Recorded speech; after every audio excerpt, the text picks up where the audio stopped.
Olá, pessoas! Vocês estão ouvindo o Dudamar?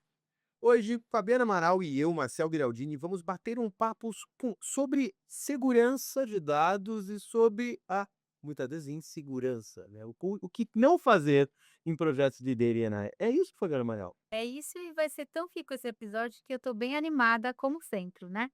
E para isso a gente está com o Igor Savorisi, que é Head de Estratégia, Governança de Dados e Inteligência Artificial da Sompo. Igor, é um prazer te receber aqui no Dudamar. Prazer é o meu, obrigado pelo convite. Igor, para a gente começar a aquecer, conta um pouquinho da sua trajetória. Bom, eu tô aí há mais de 15 anos no mercado de seguros, né, já passei aí por algumas seguradoras já no mercado, atuei uma parte dessa minha trajetória muito ali na área de finanças, né, e agora mais forte ali na Sompo, na área de dados e de inteligência artificial. E essa você saiu quando, né, como você mencionou ali, finanças, que é algo mais previsível. E já bastante estabelecido, para algo que é muito dinâmico e com algumas incertezas, porque é tão novo que é difícil você saber o que que vai ser o outcome. Como foi essa virada? Olha, assim, eu utilizo muito do que eu aprendi, né, em finanças no meu dia a dia até hoje. Mas eu acho que se a gente fosse tangibilizar um pouco dessa diferença, e quem atua na área de analytics sabe bem isso, uma divisão que a gente faz sobre as análises, né. Então a gente tem 4 tipos de análises: análises descritivas, que é a gente analisar o que que já aconteceu; análise diagnóstica, que é para a gente entender o porquê que aquilo aconteceu; e aí a gente tem 2 outros visões de análise, que é a análise, preditiva e análise prescritiva. Vamos dizer que quando você atua na área de finanças, você atua muito nas 2 primeiras análises, né. E quando você atua ali nessa parte de dados e inteligência artificial, você acaba utilizando muito mais análise preditiva e análise prescritiva. Que análise prescritiva, pouca gente, conhece, mas ela é super importante para você já entender o que vai acontecer e mitigar o risco antes dele acontecer, né. Então e aí tem um casamento muito grande com o uso de dados de inteligência artificial, ainda mais por ser algo probabilístico, né. Total. Eu dou aula na FIA de modelos de análise para as cadeiras do marketing. E o jeito de eu tô trazendo aqui só para quem da audiência não nunca, de repente, tinha ouvido esses termos. Para mim, o jeito melhor de colocar a diferença é quando eu estava falando de preditivo, é fácil, que é predizer. Então, por exemplo, o teu futuro vai ser deste jeito. Quando você vai num médico que ele pega o seu diagnóstico, ele sabe qual é o caminho da sua doença, então ele sabe qual é o seu futuro. Muitas vezes, né, se você não se tratar, é evoluir a óbito, então não é o que você quer, não é este futuro. Então ele te prescreve medicamentos para mudar o futuro, e aí a análise prescritiva fica Perfeito. aí. Passou meu momento, professor, para pedir desculpa, mas foi só para a gente trazer quem nunca ouviu os termos para Nada, para dentro aqui do episódio um pouquinho também. fez bem, fez bem. E, Igor, nessa linha que você estava comentando da bagagem que você leva ainda para essa nova cadeira, o que que muda na forma de tomar decisão, quando você está falando de um ambiente que tem uma grande parte de experimentação, onde os controles são diferentes. O que que muda na sua visão? Olha, acho que muda consideravelmente em relação à tomada de decisão, né. Como, você comentou, né, apesar das evoluções acontecerem de uma forma rápida, mas principalmente ali no que se diz respeito à inteligência artificial, a gente ainda tá bem no começo disso. Eu digo que a gente pode estar no finalzinho do que é o exploratório, né, comparando com outras tecnologias que surgiram no passado, a gente está bem no começo disso, só que é uma evolução constante, a cada dia. Então tudo que é novo, precisa ser tratado de uma outra forma, né, de uma atenção maior, né, principalmente em relação ao resultado daquilo, né. Quando a gente fala de inteligência artificial, eu separar os temas, né, porque inteligência artificial já existe há um bom tempo, né, o foco agora é inteligência artificial generativa, quando a gente fala desse, meio da inteligência artificial, desse bloco ali da inteligência artificial, a gente precisa tomar alguns cuidados, né, principalmente voltado para a parte de governança e ter ali um escopo de uma IA responsável, né, uma utilização responsável dessa solução. Eu eu olho para as teorias que a gente teve na moda e me parece que as pessoas, se tivessem feito o trabalho, que muitas vezes diziam que estava dentro, então, não, a gente já sabe que não é só ir para a nuvem, a gente precisa modernizar a nossa estrutura para ela estar na nuvem, não como um monobloco, né, mas ela está em camadas ou atomizada em ou como no episódio passado a gente acabou aprendendo aquela nova plataformizada, né. Sim. Pra entendeu? A gente sabe que foi um trabalho mais ou menos feito. Depois a gente teve uma onda muito, muito forte, e eu achei engraçado que ela desligou. Quando a gente ia em eventos, e eventos mais de tecnologia ou de negócios uma tecnologia fala muito, como por exemplo, a Febraban-Tech aqui no Brasil mesmo. A Febraban-Tech de 2024, ela era um misto de AI com data mesh. Então assim, ainda tinha alguém falando: "Cara, a gente tem que pensar em quem é o data owner, a gente tem que falar nos domínios de dado, porque a gente vai tratar nossos produtos de dados". Só que ele estava recém começando, o pessoal começou a falar nisso, na verdade, ali meio para o fim de 23, mas aí também apareceu o IA, né. Então, se a gente tivesse organizado os nossos legados, trabalhado os dados em seus domínios, tendo seus produtos bem desenhados, no indo pegar as coisas direto no Haldeira, quando acontece muito, ter uma verdade bem estabelecida de dados, ou o famoso MDM lá de trás, na hora da gente colocar a camada de governança para fazer a IA funcionar, seria muito fácil.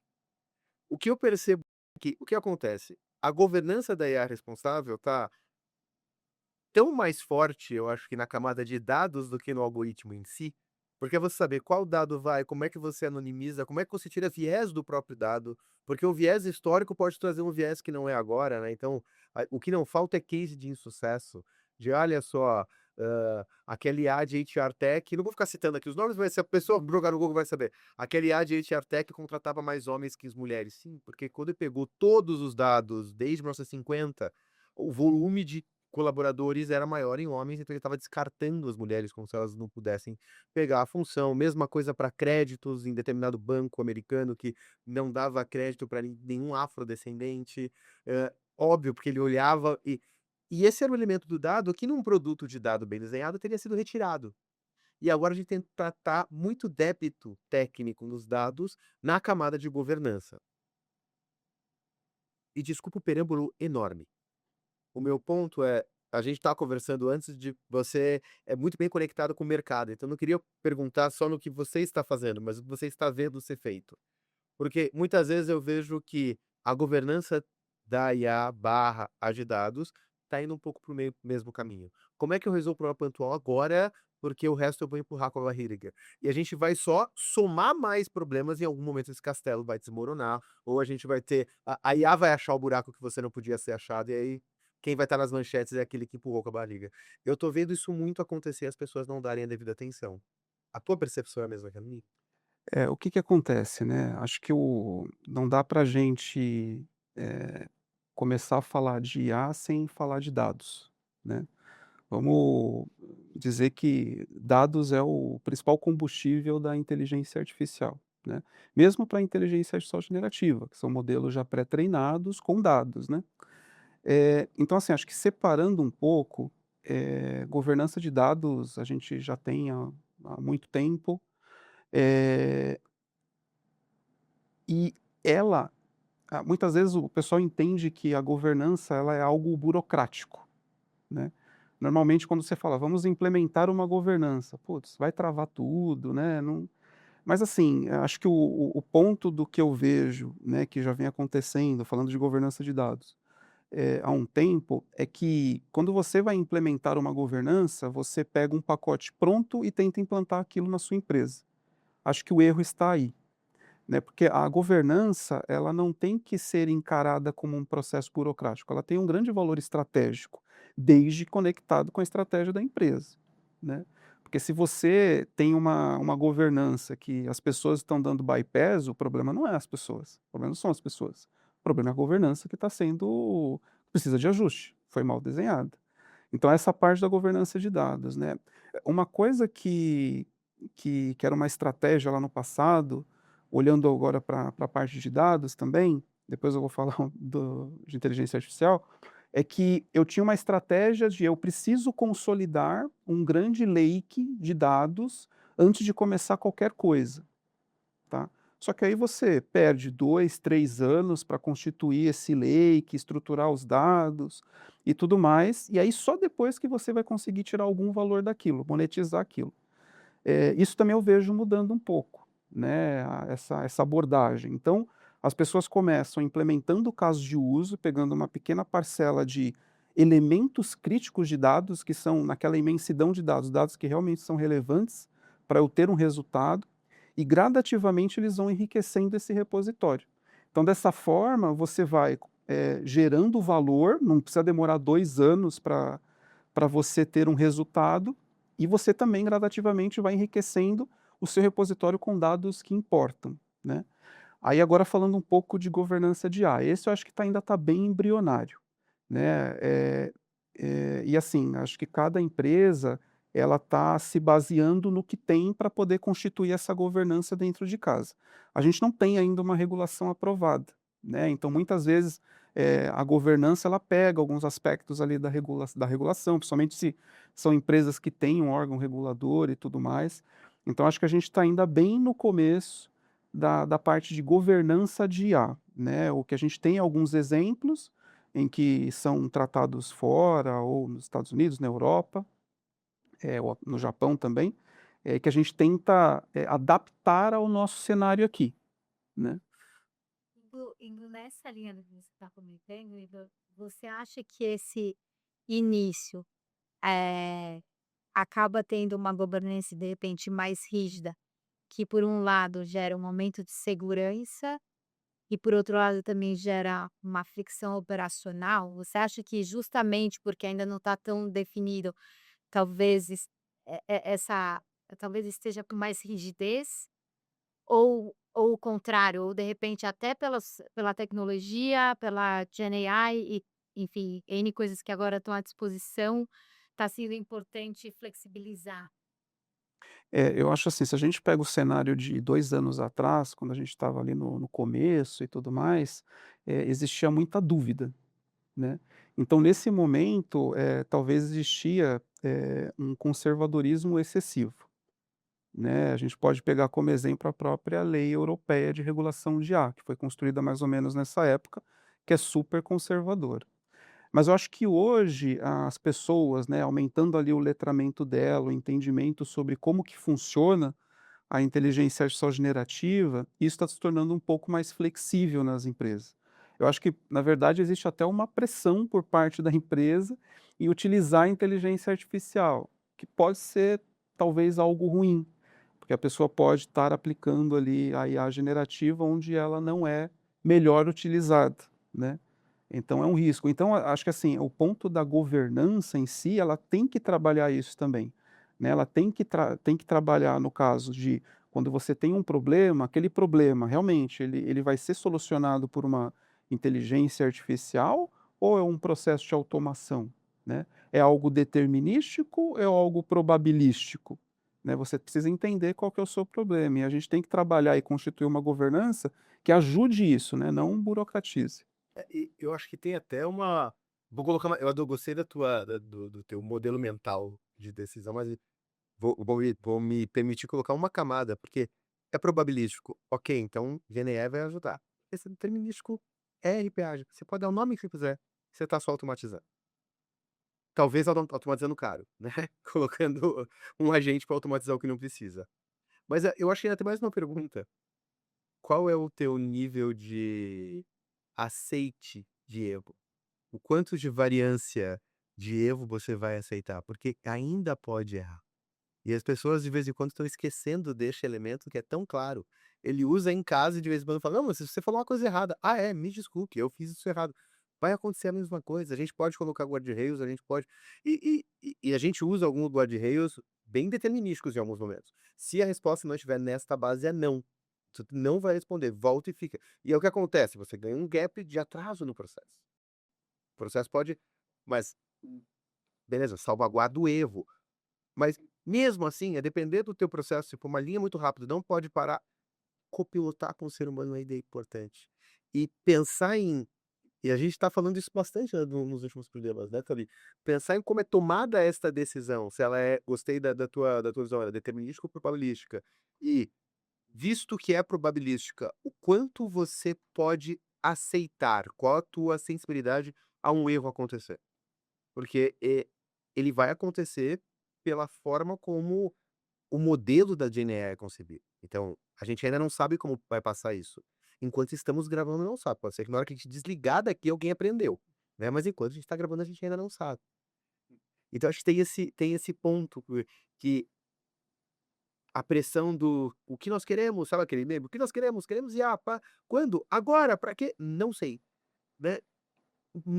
Isso é um caminho meio que acelerar sem destino, pode ter um muro na frente, então tem que tomar cuidado. Eu acho que tem 2 aspectos importantes aí, né, nesse ponto que você comentou. Eu acho que tem a parte do letramento, né, porque quanto mais as pessoas entendem, o resultado daquilo, né, elas vão saber aplicar da forma correta, né. Até um tempo atrás, um LLM era uma caixa preta, mas não é uma caixa preta, a gente tem o entendimento do que acontece ali, né, a única coisa, a diferença é que o que acontece ali acontece numa velocidade tão grande que a gente não tem capacidade de assimilar, mas a gente sabe o que acontece ali, não é uma caixa preta. Então quando as pessoas entenderem, né, ter mais letramento para entender isso, e serem menos resistentes, à adaptação e adoção, né, dessa nova tecnologia, eu acho que a gente cobre esse gap que tem, tá, que você comentou. Porque imagina que, na época do RPA, você fazia um processo de automação daquela atividade, daquele processo. Hoje, com a IA generativa, você pode mudar totalmente a forma que você faz aquele processo. E isso, para as pessoas que sempre fizeram aquela atividade, pode parecer: "Poxa, mas ele está dando uma resposta aqui que, no meu entendimento, não deveria". E aí essa percepção de erro não é um erro da inteligência artificial, é um erro porque ela não está fazendo exatamente o que eu fazia, né. Então tem toda essa parte também de adaptação, de resistência, que gradativamente a gente vai precisar trabalhar. Igor, você falou uma coisa há pouco que eu achei bem interessante, que é a gente pode estar chegando ao fim do primeiro né, do que a gente teve em relação à experimentação, né? Porque teve um momento de vamos testar, daí um momento hype, aí teve um momento de vários problemas que foram gerados por causa disso, até pela falta de estrutura, virou um oba-oba, tal.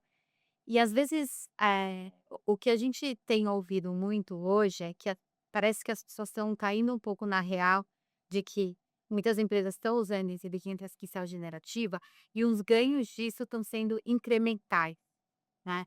E não, de repente, 1% deste processo. Isso daqui eu reduzi 100% esse time. Muitas vezes é mais assim, eu tive um ganho aqui, então 30% dessa atividade ela já foi substituída, mas 10% aqui, ou seja, já tá diferente, né.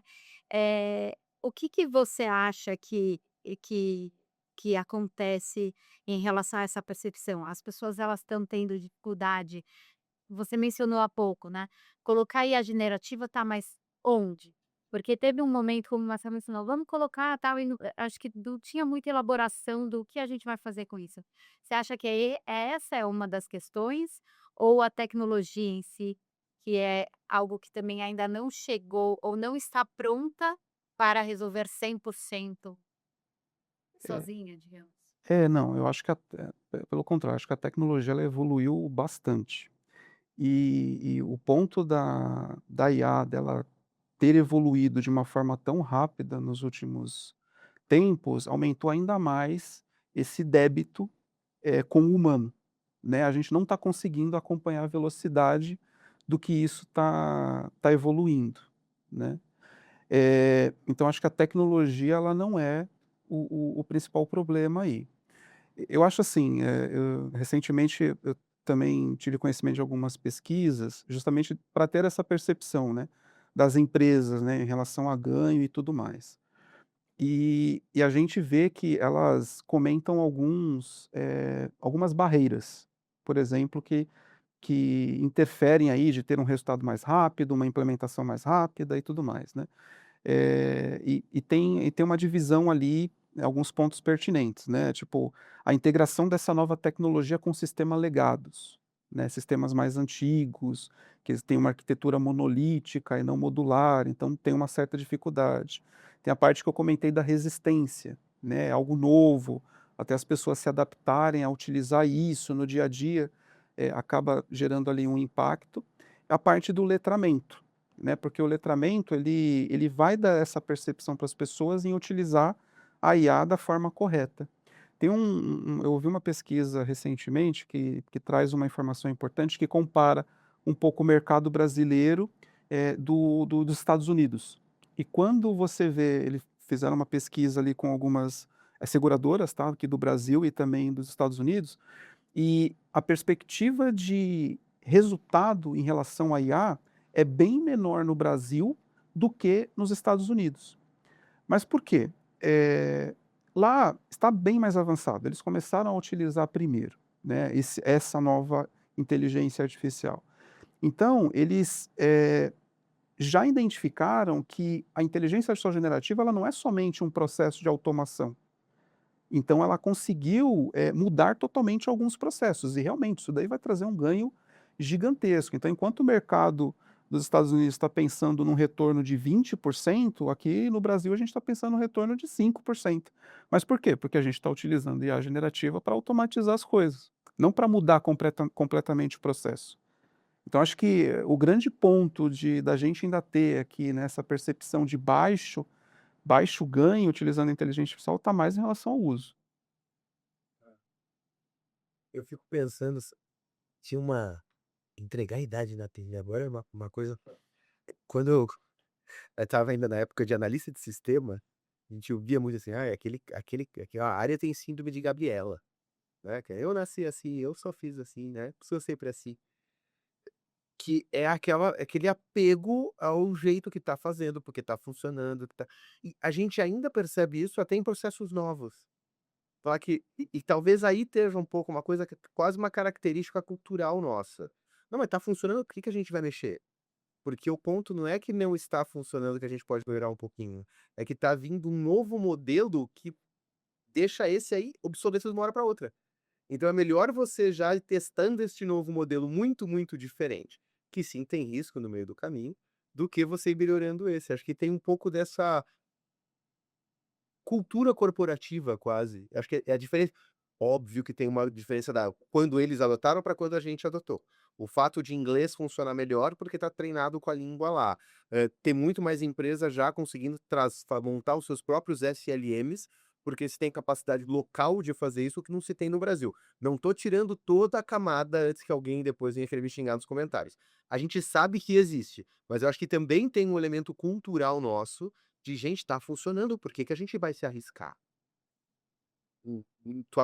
Tu concorda que um elemento cultural também é algo que pode impactar nessa nossa distância para o retorno potencial que os americanos estão vendo? Sim, sim. Acho que tem, ó, a parte cultural, que ela envolve também essa certa resistência de que: por que que eu vou mexer no que está funcionando?", né. Só que, é o risco, né, Sim. que você corre, né, porque você pode ter aquele trabalho que você tem um custo para manter, que está funcionando, mas tem um custo para manter, e o seu concorrente, ele vai reformular todo o processo, diminuir o custo e ser tão eficiente ou até mais do que você. Né, então acho que essa percepção de ganho com o uso da inteligência artificial está mudando. Se você pega o cenário, como eu falei, de 2 anos, 1 ano para cá, ele mudou radicalmente, né. As pessoas estão agora entendendo melhor como que funciona a coisa, assim, identificando algumas oportunidades de melhoria, e isso está crescendo. Mas a gente vê essa diferença que pode sim ser cultural, né, justamente por causa das facilidades, né, que tem lá fora, E eu digo até, assim, quando a gente olha, né, o cenário brasileiro e o cenário americano é um país que está incentivando o uso da inteligência artificial, né, então você vê investimentos em universidades e tudo mais, né. No Brasil isso ainda está um pouco estagnado, né. A gente tem a regulação, contrapartida a gente tem o PBIA, né, que é o Plano de Aceleração do Uso de Inteligência Artificial, com alguns investimentos lá programados, mas ainda muito embrionário. Pra vocês terem uma ideia, só pegar um gancho aqui do que você falou, né, a China, ela elaborou um plano de desenvolvimento em relação ao uso de inteligência artificial em 2017. Então, assim, estão muito à frente, né, da gente aqui, né. Então, eu acho que é isso, é um conjunto de A coisas. depender a ótica que você vai olhar, eles estão muito à frente dos americanos. Exato, Agora, né. essa briga é uma briga interessante. Os americanos têm mais poder de fogo, sem sombra de dúvida, mas olhar os modelos, por exemplo, da Moonshot, são coisas, eles mudaram a ele para quem vou ficar muito técnico, mas me desculpa. Vai lá, vai lá. Tem uma inovação lá que é uma mudança de como organizar os modelos, a gente trabalha por geometria elemental praticamente, né, quando a gente está falando, do modelo por camadas dos LLM convencionais, que daí precisa, né, que é como por isso que usa placa gráfica, e aí precisa de muito processador, força bruta, os americanos realmente estão à frente, ainda. Mas você pega o da Moonshot, eles mudaram para geometria não euclidiana, o jeito de montar o algoritmo, e custa uma fração, e usa uma fração de energia. Então, eu acho que a depender de como você hoje eles têm uma capacidade, os americanos ainda têm uma capacidade comercial muito maior, porque eles podem colocar mais coisas no mercado. Mas eu acho que os modelos chineses, eles estão chegando com um nível de eficiência muito grande. Então é difícil hoje olhar quem tá na frente. A gente não tá nem no jogo. A gente realmente está e assim, é até meio que é triste falar isso, porque a gente tem um potencial muito grande. Sim.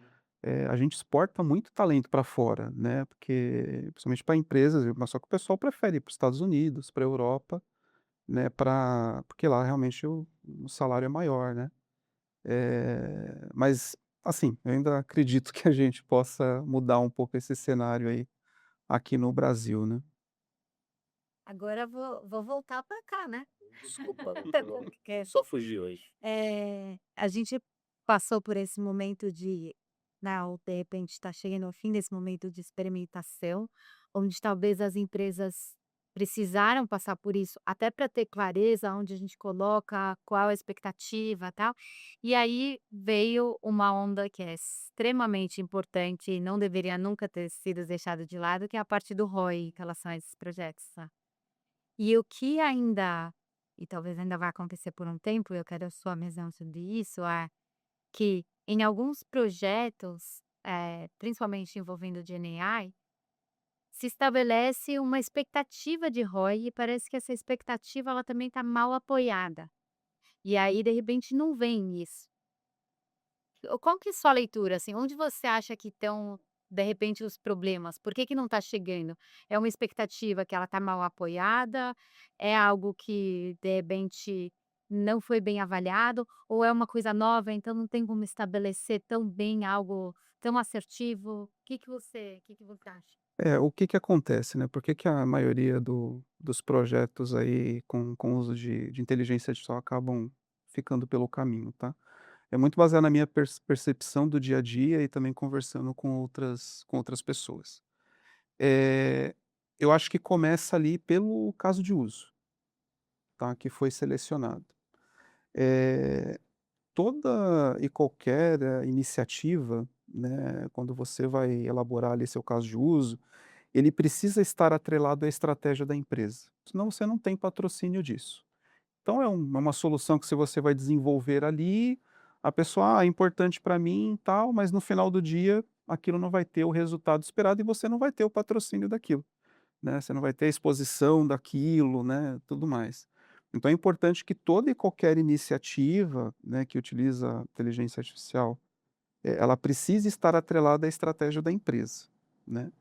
Eh, governança disso também é importante, né, a gente vê, assim, até várias soluções surgindo, mas são soluções pontuais, né, não tem uma estratégia por trás, né, simplesmente vamos implantar inteligência artificial, né, a pessoa pega lá um LLM ou um GPT, um Claude, vamos implementar aqui um agente de IA que vai fazer X coisa, né, então isso daí acaba também, durante o tempo ali ser um problema. E eu acho que tem um outro ponto que é essencial, toda vez que você implementa uma solução, você tem que definir quais são os seus OKRs, né, porque não é simplesmente você entregar a solução, ainda mais olhando no aspecto da inteligência artificial que eu comentei do nível de adoção, de resistência, é algo que você tem que implementar e acompanhar isso, né. Então não adianta você só: entreguei a solução, meu trabalho está feito", não. É um trabalho ali que você tem que fazer de acompanhamento. Como que está a adoção disso? Esse mês foi menor. Não, mas por que que foi menor? Não, vamos voltar. Precisa ajustar alguma coisa? Vamos ajustar e tudo mais. E também o que que eu percebo é que quando a gente fala assim, por que que os projetos com inteligência artificial não estão gerando o ROI necessário? É porque às vezes o projeto ele só está utilizando inteligência artificial. E o que a gente vê que dá mais resultado é uma combinação de soluções, né, não somente a inteligência artificial generativa, mas uma combinação disso com IoT, uma combinação com uma árvore de decisão, né, com uma programação, com analytics avançado. Aí sim você vai construir algo end-to-end que realmente vai trazer valor para o negócio. Então, assim, do que eu percebo que quando as pessoas falam que não estão conseguindo alcançar o ROI, são esses tipos de soluções mal estruturadas, né, que surgiram ali sem uma governança, sem um vínculo com a estratégia da companhia e tudo mais. Quer dizer, faltou não só o caso de uso, né, faltou um caso de uso bem elaborado, quer dizer, o problema vale a pena, mas uma vez que decidiu-se ir valendo a pena ou não, né, em alguns casos claramente não, tá faltando também alguém que pega e fala: "Tá, espera aí, como é que eu resolvo este dado problema, tendo ele valor para ser resolvido ou não nesse caso?" Porque aí, vamos usar a AI para resolver tudo. Ele é uma ótima máquina de responder. Ela pode te ajudar a codar, mas de repente você tem que codar alguma coisa antes, para daí ela já ter a habilidade de ir buscar um dado em determinado lugar, em startar determinado processo, em dar determinada resposta. E pensar nessa solução estruturada e bem governada é um dos elementos que tu está colocando como um ofensor ao ROI. É por aí? O não ter, na O verdade, essa não ter, isso, não ter. estruturação acaba sendo um ofensor ali para você não ter o ROI no final do dia, né.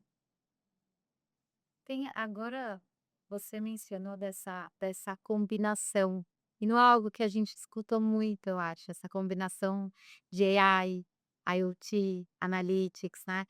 Eh, e eu fiquei curiosa, qual a sua visão? Se você acha que também teve quase, sabe, um pêndulo exagerado para um lado de vamos só usar GenAI aqui, e quase que um abandono, mas espera aí, vamos olhar o que a gente já tem, porque o fato de você, por exemplo, você mencionou ali, né, não só automatizar processo, mas você repensar aquele processo, é uma forma mais inteligente. E também não simplesmente apagar esquece tudo, vamos começar tudo agora só com GenAI. Você acha que teve um movimento em relação a isso?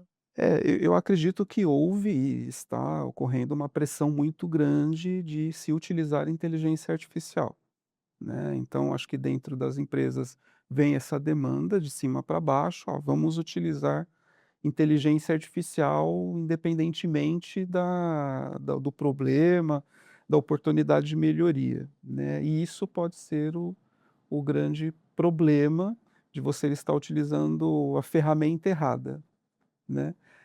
O ponto quando eu falo que é uma combinação, porque indo pela linha de você ter a oportunidade de você mudar todo o processo, vai ter uma parte do processo em que você pode utilizar, por exemplo, um RPA, vai ter uma parte do processo que você vai utilizar um analytics avançado, e vai ter uma parte do processo que você vai utilizar sim inteligência artificial generativa, porque, por exemplo, para fazer análise de documentação ou uma interpretação qualquer, ela é a melhor solução hoje em dia para isso.